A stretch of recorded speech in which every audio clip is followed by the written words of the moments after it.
ഭാഗം 11. രക്ഷപ്പെടുന്നതിനെക്കുറിച്ച് തലേന്ന് രാത്രി കണ്ട എല്ലാ വിചാരങ്ങളെയും പടം പൊഴിക്കുന്നത് പോലെ പൊഴിച്ചു കളഞ്ഞിട്ട് ഞാൻ മരുഭൂമിയിലേക്ക് നടന്നു. അപ്പോൾ എന്നിൽ നിറഞ്ഞു നിന്നത് ശൂന്യത മാത്രമായിരുന്നുവെന്ന് ഞാൻ ഓർക്കുന്നു. ഭീകരരൂപി ആടുകളെയും കൊണ്ട് ഏറെ മുന്നിലായി കഴിഞ്ഞിരുന്നു. ഞാൻ മരുഭൂമിയിലേക്ക് നോക്കി. ഞാൻ കേട്ടറിഞ്ഞിട്ടുള്ളതും വല്ലപ്പോഴും ഏതെങ്കിലുമൊക്കെ ചിത്രങ്ങൾ കണ്ടിട്ടുള്ളതുമായ മരുഭൂമിയിൽ നിന്നും തികച്ചും വ്യത്യസ്തമായിരുന്നു ആ പ്രദേശം. മരുഭൂമി എന്ന് കേൾക്കുമ്പോൾ മനസ്സിൽ ആദ്യമെത്തുക മണലിൻ്റെ വലിയ തിരയും കുന്നുകളുമാണ്. പക്ഷേ ഇവിടെ അതൊന്നുമില്ല. നല്ല കട്ടിമണ്ണ്, നല്ല മുഴുത്തുരുണ്ട കല്ലുകൾ. നമ്മുടെ കിഴക്കൻ പ്രദേശങ്ങളിലൊക്കെ പോയിട്ടുള്ള കാലത്ത് ഞാൻ അതിന് തത്തുല്യമായ ഭൂവിഭാഗങ്ങൾ കണ്ടിട്ടുണ്ട്. ഒരു വ്യത്യാസം മാത്രം, നമ്മുടെ നാട്ടിൽ ഈ മണ്ണിലും കല്ലിലും എല്ലാ വള്ളിച്ചെടികളും പടർന്നു കിടക്കുകയാണെങ്കിൽ ഇവിടെ പച്ചപ്പിൻ്റെ ഒരു പൊടി പോലും കാണാനില്ല. വന്ധ്യമായ തരിശിടങ്ങൾ. പിന്നെന്തിന് ഈ ആടുകളെയും കൊണ്ട് പുറത്തു പോകുന്നു എന്ന സംശയമായിരുന്നു എനിക്ക്. ആടുകൾ അതിൻ്റെ ജന്മവാസന കൊണ്ട് ഭൂമി മണത്ത് പച്ചിലകൾ തപ്പി നടക്കുന്നു എന്നല്ലാതെ യാതൊന്നും അതിൻ്റെ വായിൽ തടയുന്നുണ്ടായിരുന്നില്ല. കുറേ നേരം ചെന്നപ്പോഴേക്കും ഞാൻ ഭീകരരൂപിക്കും ആടുകൾക്കും ഒപ്പമെത്തി. ആടുകളെ നടക്കാൻ വിട്ടിട്ട് ഭീകരരൂപി അവിടെ ഒരു കല്ലിലിരുന്നു. മറ്റൊന്നും ചെയ്യാനില്ലാത്തതുകൊണ്ടും മറ്റെന്ത് ചെയ്യണമെന്ന് അറിയാത്തതുകൊണ്ടും ഞാൻ അവിടെ മാറി മറ്റൊരു കല്ലിലിരുന്നു. എനിക്കപ്പോൾ എന്തൊക്കെയോ അയാളോട് ചോദിക്കണമെന്നുണ്ട്. പക്ഷേ ഭാഷ, പിന്നെ എൻ്റെ കയ്യിലുള്ള ഏക വിനിമയ മാർഗം ആംഗ്യങ്ങളാണ്. എന്നാൽ അവ ശ്രദ്ധിക്കാൻ അയാൾ എന്നെ ഒന്ന് നോക്കുന്നത് കൂടിയില്ല. അയാളുടെ നോട്ടം എങ്ങോട്ടാണ്? ആകാശത്തേക്കും ഭൂമിയിലേക്കുമല്ല, ശൂന്യതയിലേക്കാണെന്ന് എനിക്ക് തോന്നി. കുറച്ചു കഴിഞ്ഞപ്പോൾ അയാൾ എഴുന്നേറ്റ് ആടുകളെ കൂട്ടിത്തെളിക്കാൻ തുടങ്ങി. അതിത്തിരി പ്രയാസമുള്ള പരിപാടിയായിരുന്നു. 50 or 100 ആടുകൾ കാണും. അതിലൊരെണ്ണം അങ്ങോട്ടോടുമ്പോൾ മറ്റൊരെണ്ണം വേറെയും വഴിക്കോടും. അതിനെ അടികൊടുത്ത് വഴിക്ക് കൊണ്ടുവരുമ്പോഴേക്കും അടുത്തത് മറ്റൊരു വഴിക്ക് തിരിഞ്ഞിരിക്കും. വല്ലവിധേനയും എല്ലാത്തിനെയും ഒരുമിച്ച് കൂട്ടി ഭീകരരൂപി കൂട്ടിലേക്ക് നടന്നു. എനിക്കൊന്നും അറിയാത്തതുകൊണ്ട് എല്ലാം കണ്ടു നിൽക്കുക എന്നൊരു ജോലി മാത്രമേ എനിക്കുണ്ടായിരുന്നുള്ളൂ. ഞങ്ങൾ ആടുകളെയും കൊണ്ട് കൂട്ടിലെത്തി. അവിടെ എത്താറായപ്പോൾ അയാൾ ഹിന്ദിയിൽ എന്തോ ചിലത് എന്നോട് പറഞ്ഞു. നീ ആടുകളെയും കൊണ്ട് മസ്രയിലേക്ക് ചെല്ല്, ഞാനിതാ വരുന്നു എന്നാണതെന്ന് ഞാൻ ഊഹിച്ചു. അപ്പോൾ മസ്ര എന്നാൽ ആട്ടിൻകൂട് എന്നാണർത്ഥം. അപ്പോൾ മായിൻ വെള്ളം തന്നെ എന്നുറപ്പിക്കാം. അങ്ങനെ അറബി വാക്കുകൾ ഓരോന്നോരോന്നായി വരട്ടെ. ഞാൻ ആടുകളെ കൂട്ടിലെത്തിച്ചു. അയാൾ പോച്ചയുമായി വന്നു. ഞങ്ങൾ ഇരുവരും ചേർന്ന് കച്ചിയും വെള്ളവും ഗോതമ്പും മസ്രയിലെത്തിച്ചു. ഞാൻ മസ്ര എന്നാണ് പറഞ്ഞതല്ലേ? എത്ര വേഗം ഞാൻ അറബി വാക്കുകളിലേക്ക് മാറുന്നു എന്ന് നോക്കൂ. ഞങ്ങൾ അടുത്ത മസ്രയിലേക്ക് കടന്നു. അവിടുത്തെ ആടുകളെയും കൊണ്ട് മരുഭൂമിയിലേക്ക് പോയി.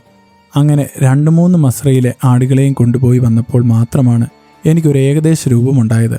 ഈ ആടുകളെ എന്തെങ്കിലും തീറ്റിക്കാൻ കൊണ്ടുപോകുന്നതല്ല, അവയെ വെറുതെ നടക്കാൻ കൊണ്ടുപോകുന്നതാണ്. അടച്ച കൂടുകളിൽ കിടന്ന് മുരടിക്കാതെ കയ്യും കാലും നിവരാനുള്ള ഒരു പ്രഭാത വ്യായാമം. സൂര്യൻ ഉച്ചയ്ക്ക് മുകളിൽ കൂടുതൽ കത്താൻ തുടങ്ങി. അതിനോടകം ആടുകളെ എല്ലാം നടത്താൻ കൊണ്ടുപോയി തിരികെ വന്നു. എല്ലാത്തിനും വെള്ളവും തീറ്റയും ഇട്ടുകൊടുത്തു. അതിനിടയിലാണ് ഒരു ഭീകരകാര്യം എന്നിൽ സംഭവിക്കുന്നത്. എനിക്ക് പ്രാഥമിക കർമ്മത്തിന് മുട്ടിത്തുടങ്ങി. തലേന്ന് വിമാനത്തിൽ കയറുന്നതിന് മുമ്പ് എപ്പോഴോ ഞാൻ സാധിച്ചതാണ്. തലേന്ന് മുഴുവനൊന്നും കഴിക്കാതെ അങ്ങനെ പോയി. എന്നാൽ കാലത്ത് 3-4 ഗുബൂസ് അകത്താക്കിയിട്ടുണ്ട്. അതിൻ്റെ തള്ളലാണ്. പക്ഷേ എവിടെ പോയി ഞാനത് സാധിക്കും? എനിക്ക് പോകണമെങ്കിൽ കക്കൂസിൻ്റെ 4 ചുവരുകളുടെ മറവ് വേണമെന്നൊന്നുമില്ല. ഞാൻ അങ്ങനെ ശീലിച്ചിട്ടുമില്ല. പക്ഷേ നാട്ടിൽ വല്ല ആറ്റിറമ്പിലും കുറ്റിക്കാട്ടിലും കയറി കാര്യം സാധിക്കാം. ഒരു പ്രശ്നവുമില്ല. ആറ്റിലിറങ്ങി ശൗചം കഴിക്കുകയുമാവാം. ഇത് പക്ഷേ ഒരു നിവൃത്തിയുമില്ല. ചുറ്റോടു ചുറ്റും മലക്കെ തുറന്ന വെളിമ്പ്രദേശമാണ്. എല്ലാവരും ചെയ്യുന്ന കാര്യമാണെങ്കിലും എല്ലാവർക്കും അറിയാവുന്ന കാര്യമാണെങ്കിലും ചില കാര്യങ്ങൾക്ക് നാം മനുഷ്യർ അല്പം ഗോപ്യത ആഗ്രഹിക്കുന്നുണ്ട്, അല്ലേ? ഇക്കാര്യം നിങ്ങളുമായി പങ്കുവെക്കണോ എന്ന് ആദ്യം ഞാൻ ചിന്തിച്ചതാണ്. എന്നാൽ വേണമെന്ന് ഞാൻ തീരുമാനിക്കുകയായിരുന്നു. കാരണം മനുഷ്യൻ ഏറ്റവും നിസ്സാരമെന്ന് കരുതുന്ന ചില കാര്യങ്ങൾ പോലും ചില സന്ദർഭങ്ങളിൽ ചിലരെ എങ്ങനെ അലട്ടുന്നു എന്നും വലിയ മാനസിക പ്രശ്നങ്ങളിൽ കൊണ്ടുചെന്നെത്തിക്കുന്നു എന്നും കാണിക്കാനായി മാത്രം.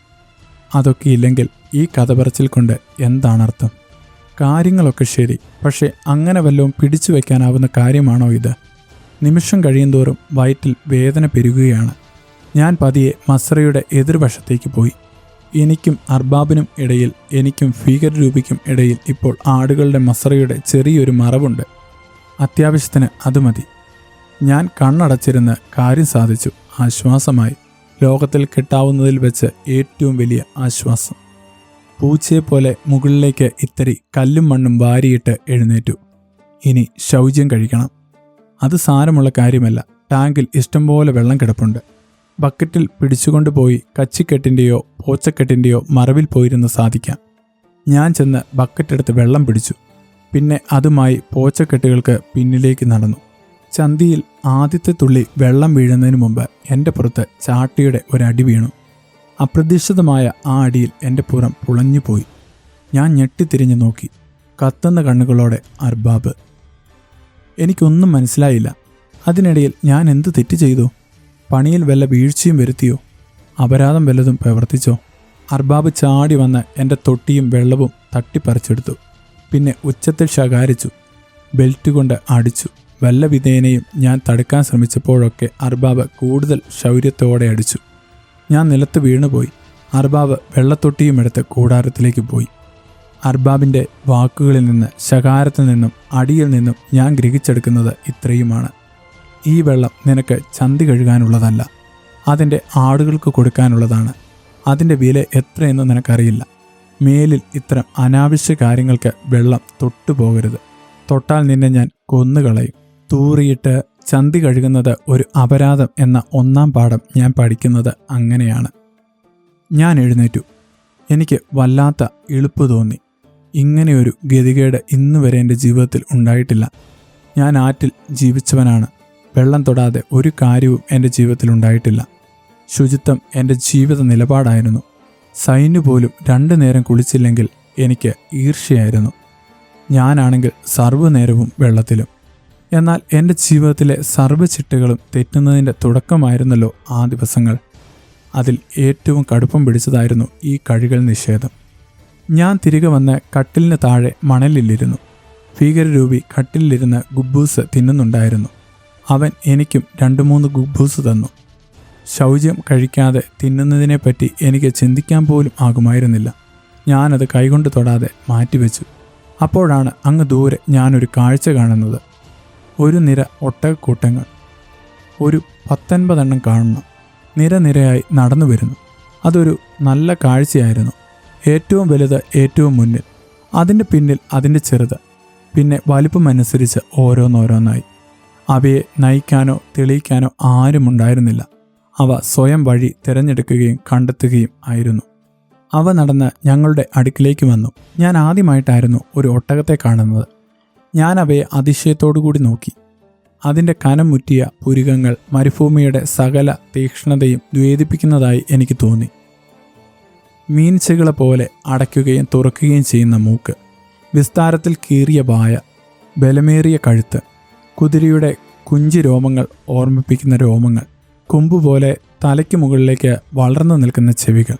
എല്ലാത്തിലും അധികമായി എന്നെ ആകർഷിപ്പിച്ചത്, എന്നെ പീഡിപ്പിച്ചത് അതിൻ്റെ നിസ്സംഗത മുറ്റിയ നോട്ടമാണ്. ആ കണ്ണുകളിലേക്ക് ഞാൻ ഒരു വട്ടം നോക്കിയതേയുള്ളൂ. സൂര്യനെ നോക്കുന്നത് പോലെ ഞാൻ കണ്ണുകൾ പിൻവലിച്ചു കളഞ്ഞു. മരുഭൂമിയുടെ ആഴവും പരപ്പും രൂക്ഷതയും വന്യതയും എല്ലാം ആ കണ്ണുകൾക്കിടയിൽ ഉറഞ്ഞു കിടക്കുന്നതായി എനിക്ക് തോന്നി. അതിനെയൊന്നും ഒരിക്കലും അതിജീവിക്കാനാവില്ലെന്ന അറിവായിരിക്കണം അവിടെ നിസ്സഹായതയായി ഉറഞ്ഞു കിടക്കുന്നത്. നിസ്സംഗതയുടെ മൂർത്തിഭാവം എന്ന് ഒട്ടകങ്ങളെ വിളിക്കാൻ ഞാൻ ആഗ്രഹിക്കുന്നു. ആ ഒട്ടകങ്ങൾ എൻ്റെ കൺമുന്നിലൂടെ നടന്ന് സ്വയം കൂടുകൾക്കുള്ളിലേക്ക് പ്രവേശിച്ചു. അത് അവയുടെ സ്വന്തം മസറയായിരുന്നു.